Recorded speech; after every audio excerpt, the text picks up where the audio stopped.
turn on another turn on another lamp over here. lamp over here. Oh no, okay. Oh, We'll no. just turn on the We'll main just one turn again. on the main one again.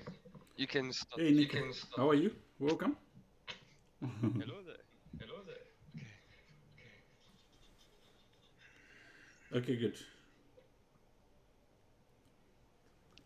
Alright. We are live. We are live. Yeah, we are live here. Cool. Okay, good. So, for those joining us, we will be covering the Tarrasch method. Essentially, what Tarrasch observed was that if you have one piece that is not well placed, then your whole position is bad. And it sounds like a silly observation, like some of the things that they observed in the early days. But this one is very interesting. And what we're gonna do is we're gonna look at a couple of games which demonstrate this. And I think it's a very important concept for positional play because it comes up so many times. You know, when we say improve your worst place piece, this is one of the motivations for that. Is we know that if you do that, your position will improve.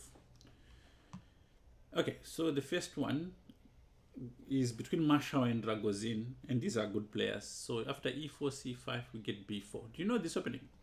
The wing gambit. The wing gambit. Wing gambit, yeah. Here he takes, and A3. A3. yeah, Marshall goes a3. Ragozin goes knight c6, a takes b4, knight f6. So far, black is jumping in with more of his pieces than white. But these pieces are not well anchored because they don't have a pawn center. So b5, knight goes to d4, c3, knight goes to e6, and e5. So this knight goes to d5, c4, and knight df4, and white goes g3, knight g6, and here he goes f4. Now he's got this threat of playing f5. Wow. That's a lot of pawns. That's a lot of pawn moves. Yeah, it's quite an original position because the first 10 moves have been made and white has only been moving pawns. But who is And better black- here? Is Is better it here? relatively equal? Relatively equal. I actually think that black is worse off. They've each been violating basic principles, but the way white has been violating them is almost in response to How black is violated. How black is violating. exactly, yeah. So it's not the same. Yeah. Yeah. I would prefer white's position because his pieces, although they haven't been developed yet, are easy to see how active they are. You know what I'm saying? Yeah. Yeah. All these pieces are not restricted at all. The knight can go to c3, the knight can go to f3, h3, and the bishop can go to b2, to a3. All these things, like at the end of the day, that's really what you're working for. So at this point, black decides to sacrifice. And this is a decision, obviously. It's a choice. He could have tried to go to c7, but I think the harassment would have continued. Because right now, there's a serious threat, right? Yeah. F5. Yeah. Of playing f5. So he could have gone to c7, but let's say you go to c7 and he continues, what can he do here? F5, you take, and then he goes d4, and the knight doesn't have space. Yeah. So I guess the knight was gone already. So he decided to take, and now he takes. Okay? So white goes d4. There's nothing that can come and harass the king due to its exposure. So d4 is an attacking move. It attacks the knight. So he has to do something about this piece. And it goes knight g6. The thing is, right? Once you lose the thread on this position, you are basically lost. Because I suppose you also sacrifice king safety sacrifice king safety in this gambit, in Yeah, this yeah. gambit. and And you'll if the opponents if he stabilizes, if he ever like organizes some coordination between his pieces, you're really done for. Yeah, yeah. So Absolutely. That's why you have to be very accurate. A lot of it has to be concrete here, like calculated. H4. threatening to trap the knight. Yeah, yeah. And it's gone. And so White's moves have not been irresponsible, but rather have been a response to what Black has been doing. So here, this is the thing which I guess this is about, right? For every piece of yours that's not well placed, it compromises your position. So H4, he goes E6 and H5.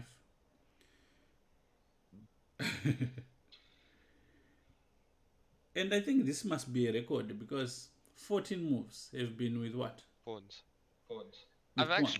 actually. Do you know the game where it's 17 pawn moves? I don't know. I should show it to you, but it's hilarious. And the guy wins. Oh, 17 wow. pawn moves. It's insane. Yeah. So yeah, he goes bishop b4 check, which is now a change for Black because now this is the first time he moves any other piece, right? So he goes bishop check, and White just goes bishop d2, bishop takes, queen takes, and he has to now deal with the knight being under attack, and the knight goes to e7.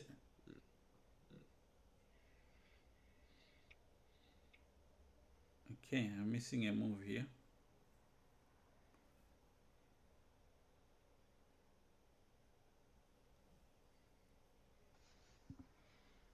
I'm missing a move, which I'm sure should have put somewhere.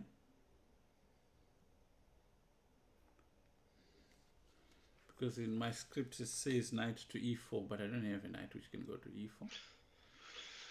I'm missing a move. Alright, but I think the basic idea, we could see that his pieces were not well placed from the beginning. And because of that, White pushed him around pretty much throughout the game. Do you not have an opening explorer, perhaps? I do, but I'm not so sure if I will be able to find it. Because I suppose knight c3 was missed. Knight c3 and another move from Black. Yeah. The opening explorer should show you that quite easily. The most popular move. Okay, let's see. Yeah. Okay, so at some point around move move 4. That's sometimes something I used to run into when I was younger with my own books, like old books. I used to run into this. Then there was no way of cross-checking. Oh, really? Yeah, this is definitely like, this is an old book. It's a Tarrasch book.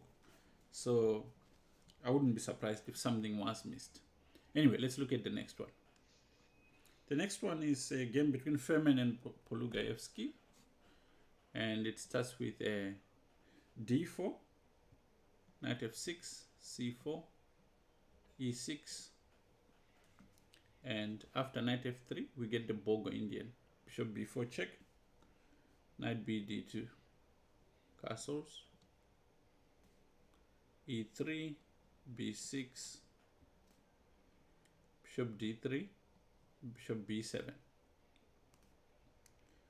and castles, d5, a3. This is all openings, so not much attention on this. Bishop e7, b4, Black goes c5,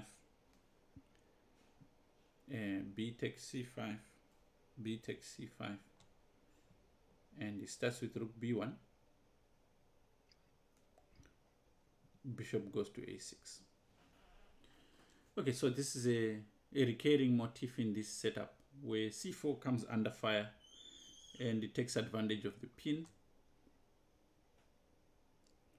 But the move bishop a6 is a mistake.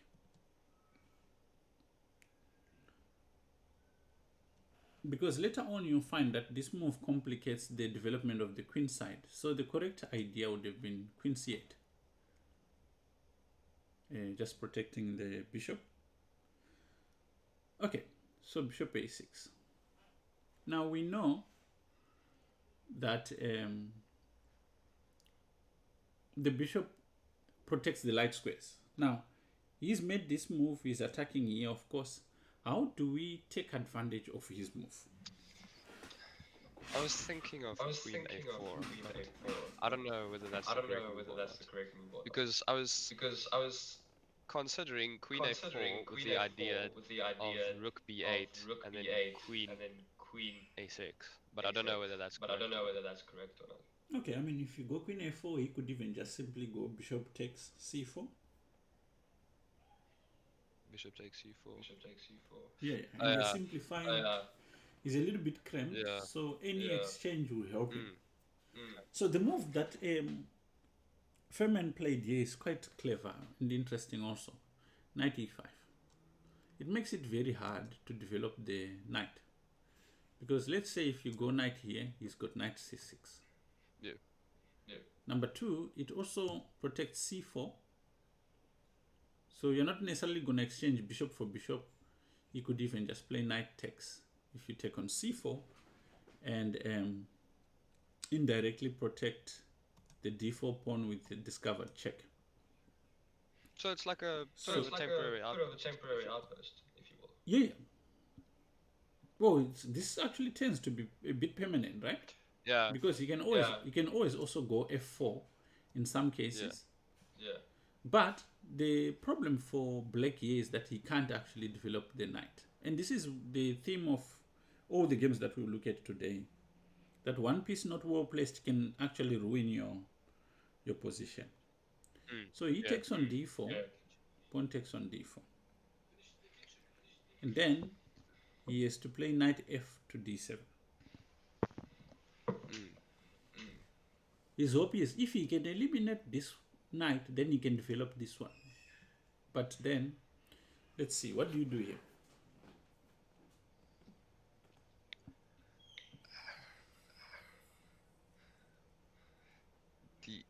Is it a sacrifice? No. It's not a sacrifice. It's a normal move. It's to maintain the theme, right? F4. I don't know. F4 would create some weaknesses. Yeah. Well, you want to keep your knight. there. Correct, yeah? Rook e1. Then you don't keep your knight there. Knight f3. Yes, knight df3. Okay, sorry. That's all right. Knight df3. Well, when you apply yourself when you're doing these things, then you retain them. Yeah. So he takes, you take with the knight. So he hasn't really changed the problem. He doesn't want to play f6. Yes, you get rid of the knight outpost, but now you have a different problem. A weakness. e6. Correct. So he goes bishop f6, which is a mistake. Well, it's because you've already moved the same piece twice. Not really, much more about positional considerations. There's things that are going to happen here that he can't escape from. Right? And they're of a forced signature. So for instance, the first move that white plays, queen c2, it's not just putting a defense to the c pawn, but he's threatening bishop h7. Exactly. He's threatening bishop h7. So after h6, rook d1. So the idea of taking on f6, on f6 exposes the queen to some nasty attacks. So again, black's next move is kind of forced, right? He goes queen c8. Yeah. And his hope, in a way, is to resolve all these problems by exchanging pieces. That's what he's hoping for. But again, because this knight is not well placed, this rook cannot enter the game. These rooks cannot connect. And this is causing problems for black. And so why can't we just play? So now we want to play knight c6, right? Yeah, yeah. Okay. If you're given the chance, yes. White takes.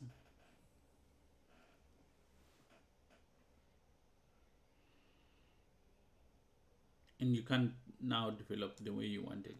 Yeah. You can't also play knight d7 because then he exchanges. Well, and I don't suppose you want to trade queens. Well, Blake is thinking that's the solution. I mean, yeah. Because in the game he took on c2. Okay. But what can he do? Yeah. Because that knight's not getting out. I was thinking you need the queen to defend the knight to actually support it from developing, but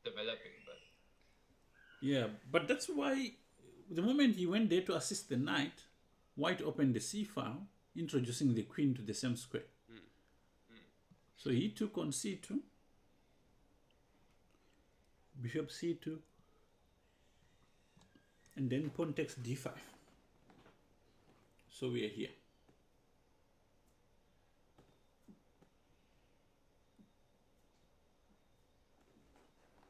Okay.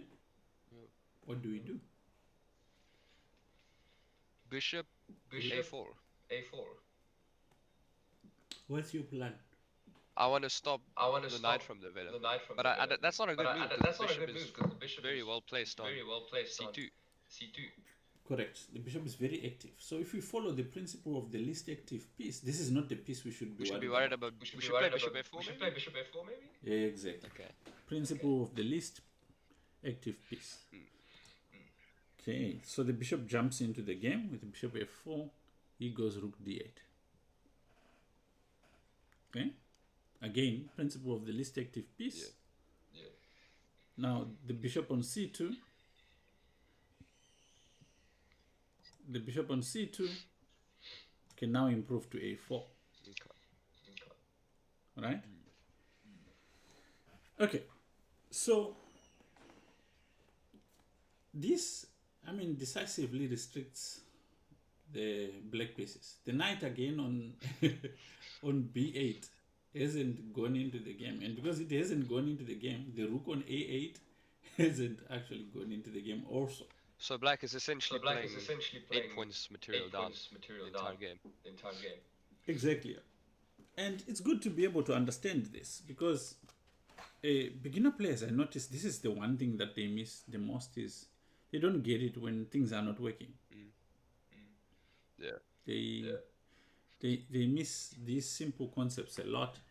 So bishop goes to e7, attacking the a3 pawn.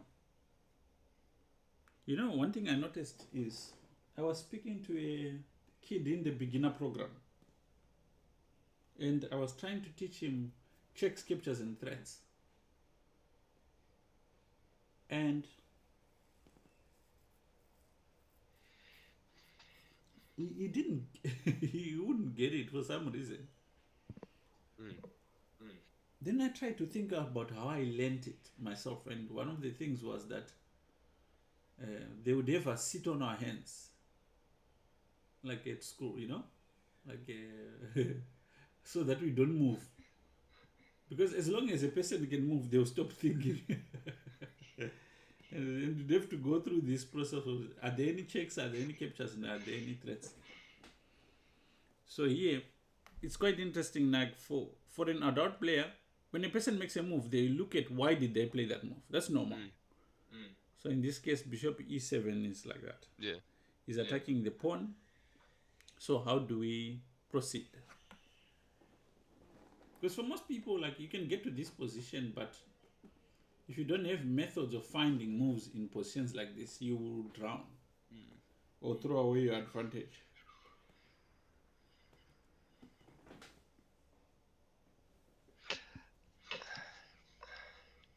It's not rook b3, is it? Yeah, it's rook b3. It's really that simple. Oh. You have such a huge advantage. You just need to address your problems and keep going. The knight is still not active. Yeah. The rook is still not active. Yeah. I suppose, the bishop is targeted on b8, you could even expose some threats later on in the future. Correct, yeah. So he goes g5. What do you do? Bishop g3.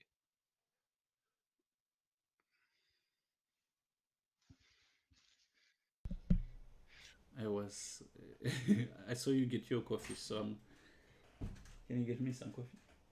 Please, thank you. My kids are so well behaved because I'm online. I'm gonna say you bastards.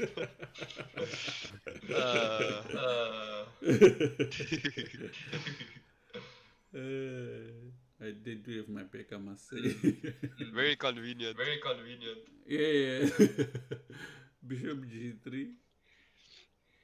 And now he goes f6. This is also something, like players can't do nothing. They can't just wait and sit back. So he has to do something. So f6. And here, what do you do?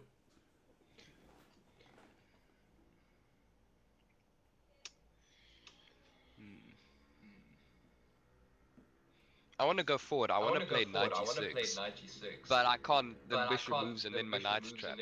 So knight e3. No, but wait. The bishop moves.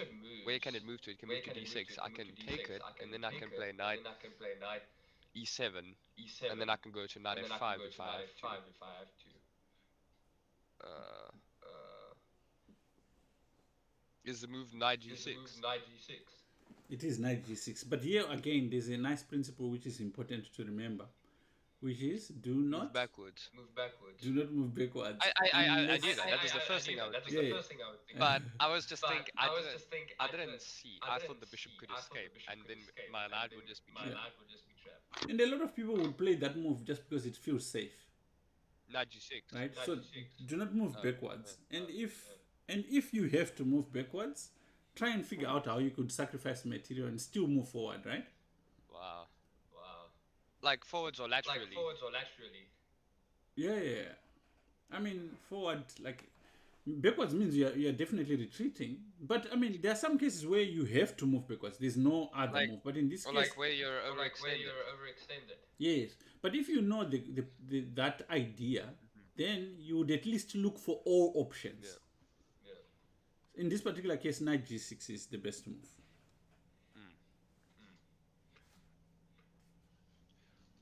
I suppose you don't mind if you give it away now, because it doesn't really matter that much anymore. Yeah. So he goes bishop d6, bishop takes d6, rook takes d6, and like you said, knight check, and king f7, knight f5. Again, the knight gets a very nice square, defends d4, attacks, and d6. Yeah. So he goes rook to e6. Okay. So now we don't want the rook to infiltrate. We don't want to give black some counterplay, do we? Correct, yeah.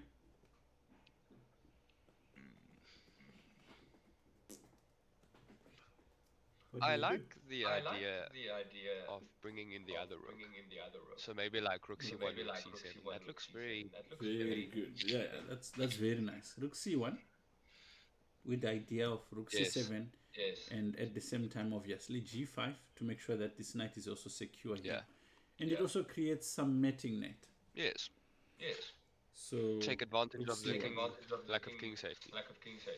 Yeah, you could have gone for the pawn, and I'm sure there wouldn't be anything wrong with that, but this is the best move, right? It goes h5, h3. Prevents g4. No, allow g4. Exactly. He wants to play g4 if he can. So black just makes sure you can't. And now, check. King goes to f8. Wait. Out of curiosity's sake. I want you to note that the knight and the rook are still outside the game. That is funny. That is hilarious, actually.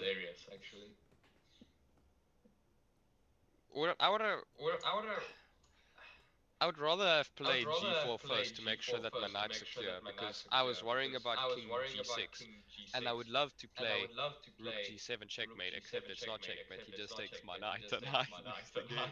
Yeah. But what if they played king g6? Okay. Then oh wait, no, let me think. King, then I'll probably have knight e7, right? Yeah, and it's very dangerous. Yeah, we just keep hopping in. But I actually think that here you could even go rook to f3, right? And now you've got this check. So this is forced mate, isn't it? King goes there. Oh wait. And you've got this maybe check. No, the bishop is, the knight is here, the rook is here. But I'm sure you can find something after king h5. Yeah. Okay, rook h check doesn't work because the king escapes. But it's not a comfortable position for black. And I think just a case calculation of those. You can bring. Hello. You've met Kevin, right? Yes. The KV Java dude. KV Java, yeah. And what is your other guy also? Carl. It's Chase. Oh yeah. I call him Carl. That's a cool name. Yeah. He's Carl. It's Carl van der Meer. Where's that from? It came from trying to hide his identity. It's like no one is suspecting. Can you imagine if you met a black guy whose name is Carl van der Meer? That's funny. Yeah. You know what's funny? I was looking at the Chess ratings today, and I actually saw Chase. Yeah, I saw your son on the ratings. It was like less than top 200. That was actually pretty cool. So. Yeah. So we were also doing the same the other day. I mean, and we looked, and he's won like 20. He's won more tournaments than me. Yeah. Which was a disturbing fact. I was looking for your ranking and I couldn't find it. I suppose you haven't played enough games or something. Let's not get personal. No, I'm sure you can find it. Yeah. But I was very surprised with the details of statistics that were there. Like they can tell you like who you've played the most and how many, like how you've performed. It's very detailed. That's very convenient. Yeah. Okay, so we looked at check. Okay, king g6 is not the best, yeah? It's a difficult position. So he went king f8.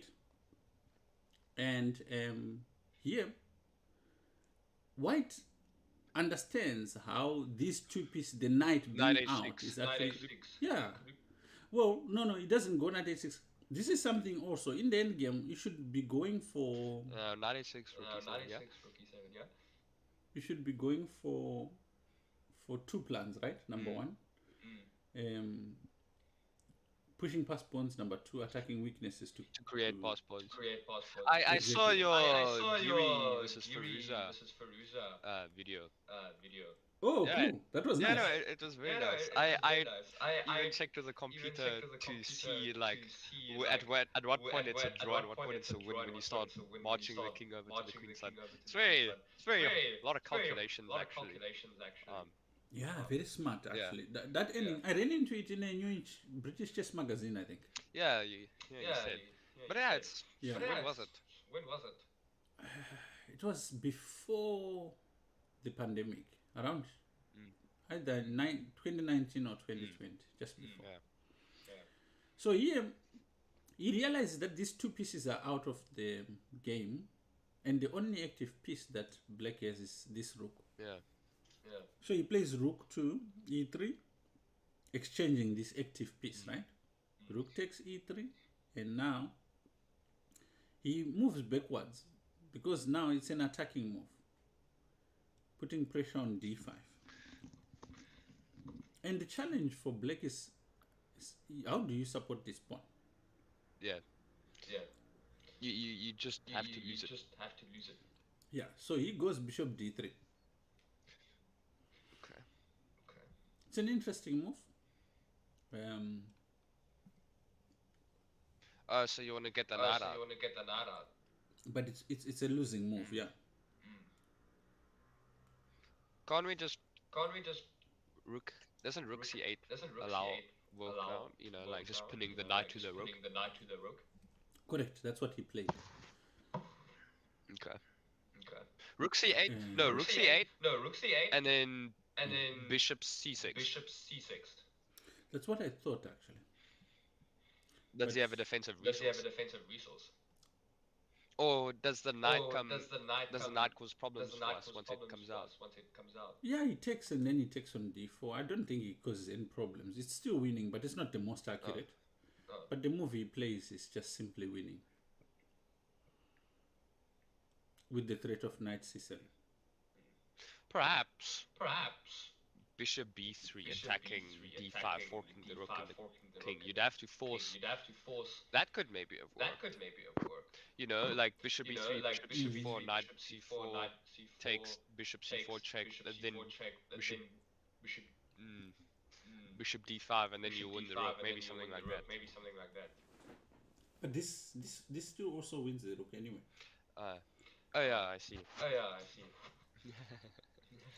And again, one piece was out of the game, and that one piece being out of the game cost him 2 pieces out of the game, and then you know. Yeah. Then the one piece became 2 pieces, and then from there onwards. It's an interesting philosophy actually, because, of course, what's his name applied it all the time. We have to push this following game in 10 minutes if we can. Okay. Let's see. It's Keres playing against Onzika. It's from Germany. And the game starts e4. Black goes e5. Knight f3. Knight c6. Bishop b5. Knight f6. And we've got the Berlin. After castles, knight takes e4. And after d4, black goes bishop e7. Nowadays, people play a little bit different in this position. The main line is after d4, black goes d6 here, knight d6. And white takes, and we've got the famous Berlin endgame. After queen d8, king d8, we've got this position, which the endgame itself is very notorious for being a draw. No, actually black is doing well. Why isn't it? Why do I know it as a very drawish? I think maybe at the very top, a lot of games are drawish in general. Yeah. Especially if you've got solid openings like this, but this opening is very dangerous. It's very difficult to play for white. Yeah. So after knight e4, d4, bishop e7, this is what gets played in this game. So queen e2, knight d6, bishop takes c6. Instead of moving backwards, he goes here, and black goes bc6. Right? Let me a question, sir. Yeah. Is moving backwards? I'm getting the impression that moving backwards is so bad that even if you have a good bishop, like your b5 bishop, you still wanna, you just don't want to move back. Again, there are exceptions, but on a majority of occasions, moving backwards is not really what you're trying to do in a fight, right? Yeah, but what if that bishop is really good in the long term? Like I said, there are exceptions, and sometimes it's this ability to spot these exceptions which gives you the quality of a player. Such as Morphy's defense. Yeah. In the real affairs, when white plays a6, you don't want to trade the bishop. Sometimes you can. Yeah. There's a line. There's so many. There's so many lines where you have to make this decision, right? Yeah. What I find that is in the heat of the battle, moving backwards is not a good idea. Yeah. So here, the e5, knight b7, and I think to start with, already we have a candidate in this move for a west placed piece. This knight on b7. Yeah. This is not an optimum condition, right? White goes knight c3, castle's short, and white goes knight d4. So he goes bishop c5. Knight b3 is fine because it's an attacking move. Usually, well, like, I mean, like, when he played knight d6, that's fine. Yeah, but okay. Here there's no need for yeah, him no, to I go know, here. but like, in the previous, when Black did it, it was fine. Yeah. So here he goes rook d1. And here we see one of the mistakes that is also very easy to make. And I'm sure it wasn't an easy decision to make, because Black realizes that he can't push d6 because the knight takes on c6. The knight wants to go to f5. So it's almost like this position he needs to push d6, but he can't push d6. So he has to take on d4. Yeah, exactly. But also, to take is a mistake, especially if you're not benefiting any. Yeah, so I suppose it's like a pick your poison type of thing. But it's you know what's interesting to me? This is not even the middle game. This is still the opening, right? Yeah. And Black is already making uncomfortable decisions. Yeah, I mean, if you really think about it, even in openings that you think have been studied very well, you could pose problems for any side that he has to solve. It's how he solves them that becomes a problem. I think in this particular case, his idea of playing the bishop to e7 proved to not be the best. Yeah. Right? Because now he's had to move this bishop again. And he's going to have to trade it off, you know. Exactly, yeah. So he takes on d4. Rook takes on d4. Okay, and we reach this position where he can now play d6 because nothing is putting pressure here. After d6, white takes on d6 and black takes on d6. And already the lines are drawn for the mid-range endgame. Black has got these 3 pawn islands as opposed to these 2 pawn islands. So the endgame is always quite promising for white. But that's not the most important thing in this position. The most important thing in this position is that this knight is not so well placed. Right?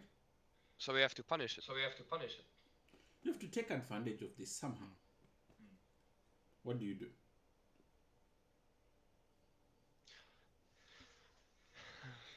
Do you want to restrict its mobility? It's like absolutely b4. Yes, very nice move. b4. And now we see what white is doing. He's got this covered. The knight can't come here because of the pawn. Okay, he goes rook e8. Well, I mean, you don't want to play c5 because that just weakens those pawns. That just weakens one of the pawns. Whether you recapture or the pawn or the knight. Oh yeah. No, you're gonna end up with another problem. Yeah. This is almost like a conservation of energy on the chessboard, right? Like if you solve this one eliminate problem, you get a different problem. Exactly, yeah. So if he plays c5, he's gonna end up with an isolated pawn in the d file. Yeah. Which is already being attacked. Yeah. But this move, okay, rook e8. How does he solve this problem?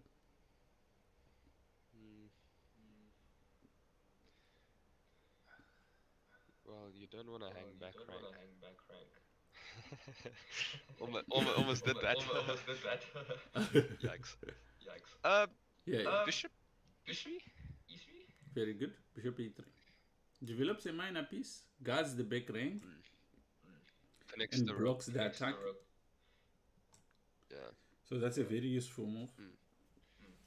Okay. He goes bishop e6. I mean, if he really knew how important this idea was, I think he would have entertained the idea of playing Oh, yeah. because in this position you can't play a3. I'm not so sure how good this move is, but this kind of makes sense. He probably would have to wrestle with the idea of playing b5, but then the knight might be able to come out. Yeah, but b5 looks nice. It looks very aggressive. It's good because also knight takes puts pressure on d6, so you might end up losing that d pawn. Maybe that's why. I mean, when you're over the board, this is not an easy position to play. I remember the game I played against Jan. Oh, what did I do? This is the first game. Yeah, this is the first game.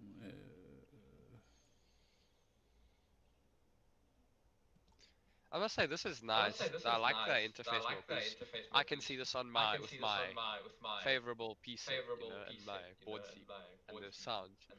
Ah, I see. So can you still do stuff like puzzles on this? Like what would you do type of things? I haven't really figured that part out, but might be interesting. So e5 was the move, and knight f3. Okay, so let me promote this variation.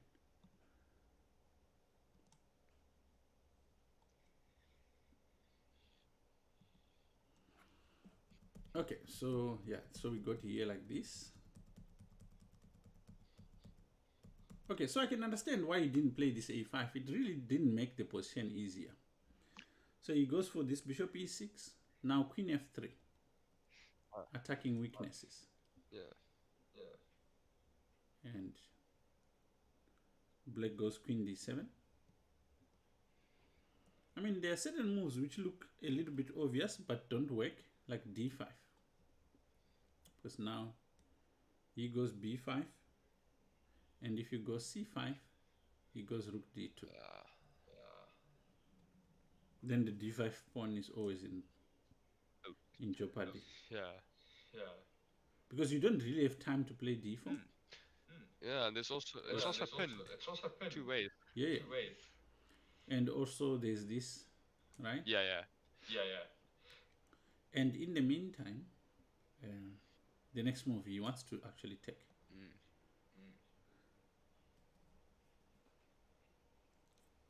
So queen d7 protects c6, and now knight e4, attacking d6. He goes bishop a5. Okay, so the knight is protecting.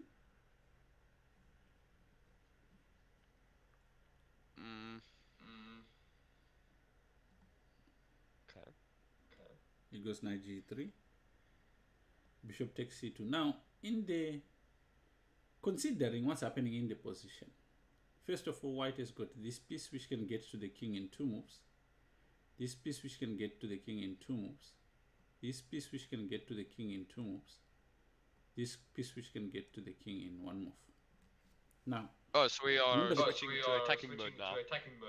Absolutely, because the position, if you divide it into 2 and you count attackers and defenders, there's no defenders on the king side. So it means that whatever attack you start now will succeed. It's a very important idea to know. So by taking c2, so for our viewers who might not know, a defender is any minor piece that's on the king side in this particular position. That's on this side would be a defender. And any piece on this side is not a defender. The second thing to know is that major pieces are not defenders. So in this position, one more important concept you need to know is that to attack successfully a king without a defender, you only need 3 pieces. 1 to sacrifice, 2 to checkmate. So in this position, the absence of the bishop is felt immediately. We don't even waste time playing Rook c1. We just No, it's good. We do that because it's a tempo. Yeah. Okay. But you already start sort of experiencing the discomfort, because now if you go here, he could even just take the pawn and still have the attack. Right? Yeah. So in a way, this blinds black to think maybe he could defend here since he's already taken a pawn. But now we start attacking. This is terrible. Yeah, knight h5. So regardless of the configuration or coordination of your attackers, you can still attack. You just need to figure out how they are going to attack. because they will always attack. So Are we it goes planning F5. on simply just? Were we just planning on sacrificing? Not. No, first of all, we start by putting pressure, right? Yeah. Where it's obvious. F5 just prevents us from putting pressure, but it is the right idea. Eskom is gonna cut us off quickly, very soon. So let's just be quick. Rook E7, F4. Sorry, Rook E7? F5. I'd love to Rook play F4. Rook E7. Okay. Rook E7, and okay, the reason why he can't do anything about the F pawn. Okay. He would love to, but so he has to go Rook E7, and now we take on F5. Can you not go Rook E? Rook F8. When before this. Yeah. Okay, so Rook F8. But I think it's just gonna be torture after bishop here. Quite right. Yeah, too much Yeah, pressure. too much pressure. Okay. So he goes Rook E7 to defend Rook F5, and he tries to exchange pieces with Rook F7. But now we can take on G7. Oh. He takes. And this is the thing I was saying to you, like, the attack will succeed just because you've got enough attackers. Oh, and now Bishop. Yes. Exactly, yeah. So he has to play Queen E7. He can't move the rook, otherwise there's checkmate here. Bishop takes G7. Queen takes G7. And H4. Very straightforward attacking concept. Yeah. And he goes to H6. Now Rook C4. Same idea. And here he resigns. Look at the knight still on the original square, on the square, the bed square. The bishop also. Again, one piece not well placed, causing problems for the whole position. Yeah. You see. All right, I'm about to go into load shedding, so it's maybe best we end up now, at least on an actual. This you can use against the guys in the arena for your next target. Yes. Yeah, but some of them are stronger. They really beat No, of you. course. And they're only like what 1300, 13 something. Yeah. Wow. Okay, I've got to go. Okay. Thank you so much for joining us, and thanks everyone for supporting always. Nick, I have to go. Okay. Lovely evening. Cheers. Cheers. Bye bye. Cheers. Bye-bye. Cheers, man. Bye-bye. Bye. Bye.